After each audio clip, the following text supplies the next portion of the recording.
Starting भी वहीं से होती है जहां स्काई ड्रीम कहता है, डी टियान ने जो रिवर्स स्केल दिया है इसमें पक्का तुम्हें प्रोटेक्ट करने की एबिलिटी है, लेकिन इसकी वजह से तुम्हारे लिए गॉड बन पाना नामुमकिन है। और हमने तुम्हें फॉलो करना इस उम्मीद में शुरू किया था जिससे कि तुम उस रिलम के अंदर एंटर कर सकोगे और एक असली गॉड बनोगे। और वैसे तो युवाओं को ज्यादा कुछ समझ में नहीं आता, लेकिन ये फिर भी काफी परेशान होने लगता है और सिर्फ तब जाके ही तुम हमारी मदद कर सकोगे दोबारा से इंडिपेंडेंट होने में। और बिंग बिंग कहती है, और गॉड्स के पोजीशन के रूप में सबसे ज्यादा इंपॉर्टेंट चीज ये होगी तुम गॉड्स की दुनिया के अंदर एंटर करो, क्योंकि गॉड्स की दुनिया के अंदर गॉड्स के आने की एक लिमिट है और हर एक गॉड की अपनी खुद की एक जगह है। और जो सबसे पहले है वो गॉड सीट है, जिसके लिए तुम्हें ब्रेक थ्रू करके एक गॉड बनना होगा, जिसके बाद तुम्हें इस डूलियो कॉन्टिनेंट की जो वर्ल्ड रिस्ट्रिक्शन है उसमें ब्रेक थ्रू कर सकते हो और अपनी डिवाइन सीट कनेक्शन के माध्यम से तुम गॉड रिलम के अंदर पहुंच सकोगे। जबकि डी टियान ने जो चीज तुम्हें दी है इसके दम पे वो अपनी पावर का इस्तेमाल करके उस पॉसिबिलिटी को भी पूरी तरीके से खत्म कर देगा जिसमें तुम्हारा किसी भी गॉड के साथ कनेक्शन हो सके। तो युहाओ कहता है, तो फिर क्यों ना मैं बस इसे ऐसे ही उतार दूं।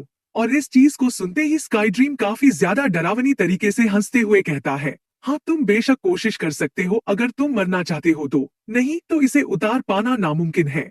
और इस चीज को सुनते युवाओं के काफी तगड़े वाले होश उड़ जाते हैं और ये वाकई में काफी ज्यादा परेशान भी हो जाता है। इसकी नेक्स्ट डे हम देखते हैं कि युहाओ जो होता है जुआन लाओ से मिलके यहाँ से जा रहा होता है, जबकि जुआन लाओ जो होते हैं ये पुरानी बातें याद कर रहे थे जब इन्होंने इससे कहा था कि युहाओ तुम बस ऐसे ही आगे बढ़ते रहो, लेकिन मेरी भी तुमसे सिर्फ एक ही रिक्वेस्ट है, तुम्हें हर 3 महीने के अंदर मुझे एक बार तो रिपोर्ट करना ही होगा, जिससे कि मुझे मालूम चलता रहे कि तुम एकदम सही सलामत हो। और हमेशा एक बात को याद रखना, इससे कोई भी फर्क नहीं पड़ता है कि तुम किस मुसीबत का सामना कर रहे हो, क्योंकि श्रेक कॉलेज हमेशा तुम्हारे तरफ ही खड़ा रहेगा तुम्हारे एक काफी स्ट्रॉन्ग सपोर्ट के रूप में। और युहाओं के जाने के बाद जुआन लाओ यहाँ पे अकेले से हो गए होते हैं, इसलिए ये एक पेड़ के नीचे बैठ के आराम से मदिरा पान करने लगते हैं और सोचते हैं कि ये तो सच में काफी ज्यादा डिलीशियस है और वाकई में काफी लंबा समय हो गया है मुझे इसको पिए हुए। और फिर हम देखते हैं कि युहाओ जो होता है ये तांग सेक्ट लौट आया होता है,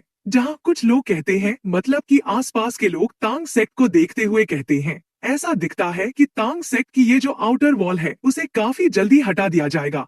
तो इसका तो मतलब ये भी हुआ ना कि तांग सेक्ट जो है ये दोबारा से एक्सपैंड करने वाला है। और सच में तांग सेक्ट तो काफी ज्यादा अमेजिंग है और हम लोग सच में पूरी तरीके से तांग सेक्ट के शुक्रगुजार हैं, क्योंकि सिर्फ इनकी वजह से ही हम सोल बीस्ट के उस वेव को झेल पाए थे।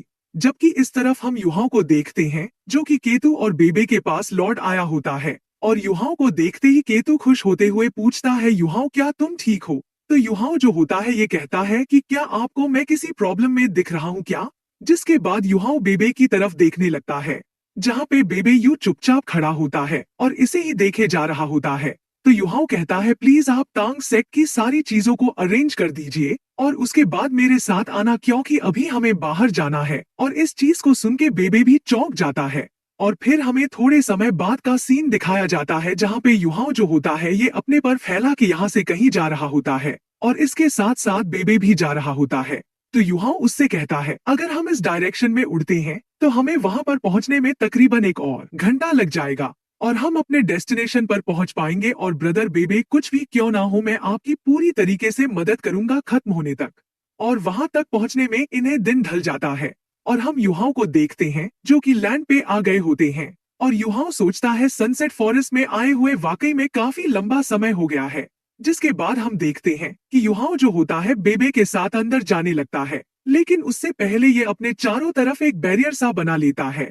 और आसपास की जगह को देख के बेबे हैरान होते हुए कहता है, युहाओ आखिर तुम पिछली बार यहाँ पे कैसे आए? क्योंकि ये जगह तो वाकई में काफी ज्यादा खतरनाक लग रही है। तो युहाओ बताता है, अल्टीमेट आइस जो है ये सभी प्रकार के जहर का बेजोड़ तोड़ है, इसलिए आप बिल्कुल भी चिंता मत करिए, कुछ भी नहीं होगा। और चलिए मेरे साथ चलिए, क्योंकि समय आ गया है कि अब हम अंदर जाएं। और हम देखते हैं कि युहाओ जो होता है ये वाकई में यिंग यांग लेक के पास आ गया होता है, जहाँ पे वो जो फ्लावर होती है वो कहती है कि आखिर तुम यहाँ पर दोबारा से क्यों आ गए? तो युहाओ जो होता है इससे कहता है, यूयू देखो हम दोबारा से मिल गए। तो यूयू जो होती है युहाओ को देखकर काफी ज्यादा हैरान होती है और कहती है, आखिर तुम डेस्टिनी की पावर को कैसे इसे कंट्रोल कर सकते हो? ये तो पूरी तरीके से नामुमकिन है। तो युहाओ कहता है, तुम्हें इस बारे में जानने की कोई भी जरूरत नहीं है, और अगर मुझे सही से याद है तो तुमने लास्ट टाइम मुझसे कहा था मैं यहाँ से 7 तरीके के प्लान्स को ले जा सकता हूँ। और इस चीज को सुन के यूयू जो थी थोड़ी सी चिढ़ सी जाती है। तो युहाओ कहता है, अरे हाँ, ये बात तो एकदम सच है, क्योंकि मैंने सी गॉड टांग सन का जो टेस्ट था उसे पास कर लिया था, तो मैं 7 टाइप्स के प्लान्स को यहाँ से ले सकता हूँ। और क्योंकि पिछली बार ही मैंने 2 को ले लिया था, मतलब कि मेरे पास अब भी मौका है कि मैं 5 और ले सकता हूँ। तो इस चीज को सुन के यूयू जो होती थोड़ी गुस्से से कहती है, नहीं, तुम एकदम गलत कह रहे हो, क्योंकि उस समय तुमने एक बार ही खुद भी इस्तेमाल किया था। और ये उससे उस पोषण के बारे में बात कर रही है जिसे इसने युहाओं को दिया था और युहाओं ने पिया था टेस्ट के रूप में। और युहाओं कहता है, मुझे अच्छे से याद है कि तुमने कहा था कि इसे काउंट करने की कोई भी जरूरत नहीं है, क्योंकि वो तो बस मेरा टेस्ट था, और वैसे भी ये सब कुछ तुम्हारे उस टेस्ट की वजह से ही हुआ था, जिसकी वजह से मैं इतना ज्यादा सीरियस इंजर्ड हो गया था। और जिन प्लान्स को तुम काउंट कर रही हो उसे वांग क्वियर ने इस्तेमाल किया था मुझे बचाने के लिए, और क्योंकि उन्हें वांग क्वियर ने लिया था तो वो उनके खाते में जुड़ेगा। तो अगर मैं उसे अपने खाते में काउंट नहीं करता हूँ तो मेरे पास 5 की बजाय 6 प्लान्स को लेने की पूरी इजाजत है, मतलब कि मैं अब भी 6 प्लान्स को ले सकता हूँ। और इस चीज को सुनते यूयू को गुस्सा आ जाता है और ये कहती है, तुम आखिर ऐसा कैसे कर सकते हो। और यूयू के इतना कहते युहाओं को इसके ऊपर वाकई में काफी ज्यादा गुस्सा आ जाता है, और ये कहता है, यूयू मैं तुम्हें बस ये बता सकता हूँ, वांग क्वियर ने अपने आप सैक्रिफाइस कर दिया था सिर्फ मुझे बचाने के लिए, और मुझे लगता है कि तुमने भी उसकी आइडेंटिटी को पहचान लिया था। और अगर मैं दूसरे शब्दों में कहूँ तो मैंने उसकी डेस्टिनी की पावर को इनहेरिट कर लिया है, लेकिन मुझे सच में कुछ काफी रेयर प्लान्स की जरूरत है, इसलिए मैं उन्हें यहाँ से लेने के लिए आया हूँ। और उनमें भी सबसे पहली चीज ये, मैं तुम्हें अपने साथ ले जाना चाहता हूँ। और इस चीज को सुनते यूयू जो होती है काफी बुरी तरीके से घबरा गई होती है, और ये कहती है, आखिर तुमने ये क्या कहा, तुम मुझे अपने साथ ले जाना चाहते हो। नहीं नहीं, ये पूरी तरीके से नामुमकिन है। तो युहाओ जो होता है ये खुश होते हुए कहता है, इससे अब कोई भी फर्क नहीं पड़ता है कि अब तुम क्या कहती हो, लेकिन अब मैं तुम्हें हर हाल में यहाँ से ले जाके रहूंगा। और इस तरीके से एंसेस्टर तांग सन ने जो पाबंदियां लगाई हैं उनका भी उल्लंघन नहीं होगा, क्योंकि तुम भी तो यहाँ के प्लान्स में से एक हो। और इस चीज को सुनकर यूयू के और भी तगड़े वाले होश उड़ जाते हैं, और ये रोते हुए कहती है, नहीं, मुझे यहाँ से मत ले जाओ, मैं बस पॉइजन को ही रजिस्ट कर सकती हूँ। और वैसे भी तुम्हारे खुद के पास तो अल्टीमेट आइज है ना, मतलब कि तुम्हें मेरी कोई भी जरूरत नहीं है। और अगर तुम मुझे अपने साथ यहाँ से ले जाते हो तो वैसे भी मैं तुम्हारे कोई भी काम तो नहीं आऊंगी। और इस चीज को सुन के युहाओ जो होता है ये थोड़ा सोचते हुए कहता है, तुमने जो अभी अभी कहा है उसमें थोड़ा तो दम लग रहा है, तो कैसा रहेगा कि तुम मेरी मदद करो प्लांट्स को आइडेंटिफाई करने में। तो बेबे जो होता है किसी तरीके के प्लांट को बाहर निकालता है और ये यूयू से कहता है कि चलो बताओ आखिर तुम्हारा इस पर क्या कहना है। तो यूयू जो होती इस प्लांट को देखते हुए कहती है, ये तो वाकई में काफी ज्यादा अजीब है, और जाहिर सी बात है कि काफी ज्यादा कमजोर भी है, लेकिन ये काफी ज्यादा स्ट्रॉन्ग भी महसूस हो रहा है। और इस चीज को सुनते ही युहाओ जो होता है गुस्से में कहता है, तुम्हारे लिए यही बेहतर होगा कि तुम मेरे साथ खिलवाड़ ना करो, नहीं तो मैं तुम्हें अपने साथ कहीं और पे ले जाऊंगा, जिसके बाद तुम भी नहीं चाहो कि तुम्हारे साथ क्या क्या हो। और इस चीज को सुनते यूयू के होश उड़ जाते हैं, और ये कहती, अरे नहीं, मुझे याद आ गया, मैं जानती हूँ कि आखिर ये क्या है। और फिर ये काफी सीरियस होकर इसे देखते हुए कहती है, ये कमजोर है क्योंकि ये कमजोर ही होते हैं, और ये स्ट्रॉन्ग है क्योंकि ये अपनी रेस में सबसे ज्यादा स्ट्रॉन्गेस्ट है, क्योंकि ये ब्लू सिल्वर ग्रास एम्परर है। और जैसे ये दोनों ब्लू सिल्वर ग्रास एम्परर के बारे में सुनते तो चौंक जाते हैं और कहते हैं, आखिर ये क्या है। तो यूयू बताती है, ये ब्लू सिल्वर ग्रास का एम्परर है, मतलब किंग है, जो कि ब्लू सिल्वर ग्रास में सबसे ज्यादा स्ट्रॉन्गेस्ट होती है। और वैसे तो ब्लू सिल्वर ग्रास काफी ज्यादा कमजोर होती है, लेकिन इनका जो किंग है वो काफी ज्यादा स्ट्रॉन्ग भी होता है। और ये तकरीबन 1 लाख ईयर ओल्ड प्लांट सोल बीस्ट है। और मैं समझती हूँ कि तुम्हारा जो फ्रेंड है वो पक्का पॉइजन हुआ होगा, जिसे डिटॉक्सिफाई करने के लिए मेरी एबिलिटी की जरूरत होगी। इसलिए इस ब्लू सिल्वर ग्रास एम्परर का इस्तेमाल करना उसकी मार्शल सोल अवेकनिंग को गाइड करने के लिए। और इसमें सबसे ज्यादा इम्पोर्टेंट चीज ये है कि तुम्हारी फ्रेंड की जो मार्शल सोल है उसका ब्लू सिल्वर ग्रास होना जरूरी है। और इस चीज को सुनते युहाओ और बेबे ये दोनों ही काफी ज्यादा खुश हो जाते हैं। और युहाओ कहता है, अगर ऐसी बात है तो आखिर हमें क्या करना चाहिए जिससे कि वो पहले की तरह नॉर्मल हो सके। तो यूयू कहती है, ये तो जाहिर सी बात है कि इसका खाना बनाने की जरूरत नहीं है जिससे कि तुम उसे ठीक कर सको। मतलब कि ये कहना चाह रही है कि इसका कुछ खाने वाला चीज ना बना दिया जाए। और फिर ये वापस अपनी बात को कंटिन्यू करते हुए कहती है, तुम लोगों को तो बस उसे यहाँ पे लाने की ही जरूरत है, जिसके बाद ब्लू सिल्वर ग्रास एम्परर को ले आना, जिसके बाद मैं पक्का उसके ऊपर से पॉइजन को हटा दूंगी।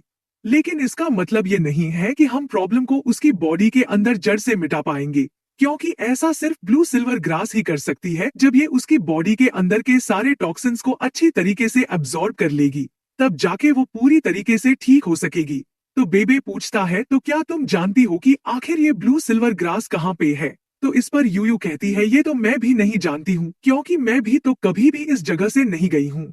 बस मैं अंदाजे से बता सकती हूँ कि आखिर ये ब्लू सिल्वर ग्रास एम्परर कहाँ मिल सकती है। और ये जो ब्लू सिल्वर ग्रास एम्परर है, ये सिर्फ और सिर्फ सेंट्रल रीजन में ही मिल सकती है, इस कॉन्टिनेंट के। और यूयू की इस बात को सुनते ही इन दोनों के ही होश उड़ जाते हैं। और बेबे कहता है, क्या कॉन्टिनेंट के सेंट्रल में वो तो स्टार डू फॉरेस्ट है ना? और इस चीज को सुनकर युहाओ भी हैरान होते हुए कहता है, तो क्या ऐसा हो सकता है कि स्टार डू फॉरेस्ट के अंदर ही ब्लू सिल्वर ग्रास एम्परर हो? क्या सच में वहाँ पे ब्लू सिल्वर एम्परर रहती है? मैं उम्मीद करता हूँ कि तुम मुझसे यहाँ पर झूठ नहीं बोल रही हो, और अगर ऐसी बात है तो मैं तुम्हें अभी के लिए यहीं पे छोड़ देता हूँ, और मैं तुम्हारे बदले में दूसरी हर्ब्स को ले जाऊंगा। और हाँ, क्या तुम कोई ऐसी हर्ब के बारे में जानती हो जो कि डीप स्लिप में रहा हुआ इंसान को जगा सके? युहाओ की इस बात को सुनकर यूयू मना करते हुए कहती, नहीं, मैं उस हर्ब के बारे में तो नहीं जान सकती हूँ। वैसे भी ये मैटर उसी इंसान में डिपेंड करेगा, वो पर्सन किस तरीके की डीप स्लिप में गया है। फिर युहाओ भी यूयू की उस बात को समझ जाता है और वो कहता है, तो ठीक है, मैं यहाँ से पहले कुछ चीजों को लेकर यहाँ से चले जाता हूँ। ये कहने के साथ ही वो ब्लेजिंग डेलिकेट हर्ब की तरफ बढ़ने लगता है।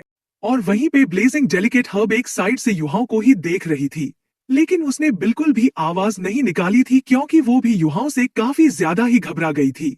और लास्ट टाइम जब युहाओ यहाँ पे आया था तो उसने ब्लेजिंग डेलिकेट हर्ब को कुछ ज्यादा ही इंजर्ड कर दिया था, और तो आइस एम्प्रेस की वजह से उसने काफी ज्यादा ही सफर भी किया था। और अगर बात किया जाए तो अभी उसकी इंजरी अभी भी हील नहीं हुई थी। फिर प्रेजेंट टाइम में जब ब्लेजिंग डेलिकेट हर्ब देखती है ये उसके ही तरफ बढ़ रहा है, तो वो काफी ज्यादा ही घबरा जाती है, और वो काफी ज्यादा ही घबराते हुए कहती है, आखिर तुम ये क्या कर रहे हो? तुम आखिर मेरे पास क्यों आ रहे हो? तुम मेरे पास मत आओ, मैं तुम्हारे लिए सूटेबल बिल्कुल भी नहीं हूँ। मैं सिर्फ एक फायर टाइप की प्लांट सोल बीस्ट हूँ, इसलिए मैं तुम्हारे कोई भी काम का नहीं हूँ। तुम मेरे पास मत आओ, मुझे यहाँ से जाने दो, मैं यहीं पे रुकना चाहती हूँ। और इसी सस्पेंस के साथ ये एपिसोड यहीं पर एंड होता